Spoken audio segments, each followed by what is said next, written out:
Beginners investors make பண்ணுற number one mistake அப்படின்னு என்னன்னு பார்த்தீங்கன்னா ஃபோமோ.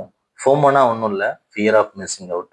திடீர்னு ஒரு ஸ்டாக்கோ இல்லைனா அசட்டோ பயங்கரமாக மேலே போயிட்டு இருக்கும் அண்ட் அதை பற்றி சோஷியல் மீடியாவில் ரொம்ப பேசுவாங்க, எல்லாரும் ப்ராஃபிட் ஆன் மாதிரி காமிப்பாங்க. நீங்களும் அதை நம்பி அதை மிஸ் பண்ணக்கூடாது, நீங்களும் அதில் ப்ராஃபிட் பார்க்கணும்னு சொல்லிட்டு எமோஷனல் டெசிஷன் எடுப்பீங்க. ஸோ இதுதான் ஃபோமோ. இதனால என்ன ஆகும்னா, இந்த இன்வெஸ்ட்மெண்ட்ல நிறைய முதலைங்க இருக்கிறாங்க. அவங்க தான் இன்ஸ்டிடியூஷனல் இன்வெஸ்டர்ஸ். அவங்க வந்து ரொம்ப மணியை ஸ்மார்ட்டாக ஹேண்டில் பண்ணுவாங்க. இந்த அசட் வந்து நியூஸ்ல வர்றதுக்கு முன்னாடியே பல்க் அக்கௌண்ட் பண்ணி வச்சிருப்பாங்க. இந்த மாதிரி புது இன்வெஸ்டர்ஸ் வரும்போது அவங்களால ஈஸியாக செல் பண்ணி எக்ஸிட் ஆக முடியும். ஸோ இதோட இம்பேக்ட் என்னன்னா, இந்த புதுசாக டாப்ல வாங்கினவங்க இந்த அசட்டை வந்து லாஸ்ட்ல ஹோல்ட் பண்ணி வச்சுட்டு இருப்பாங்க. ப்ளஸ் அவங்களோட மேஜர் இம்பேக்ட் என்னன்னா ஆப்பர்ச்சுனிட்டி காஸ்ட். அதாவது அவங்க வந்து லாஸ்ட்ல வந்து அந்த புதுசா பீக்ல வாங்கின அசட்டை ஹோல்ட் பண்ணிட்டு இருக்கும்போது அவங்களால வேற எதுவும் வாங்க முடியாது. வேற ஒரு ஸ்டாக்ஸ் வந்து நல்ல ஆப்பர்ச்சுனிட்டி இருக்கும்போது அதை வந்து மிஸ் பண்ணுவாங்க.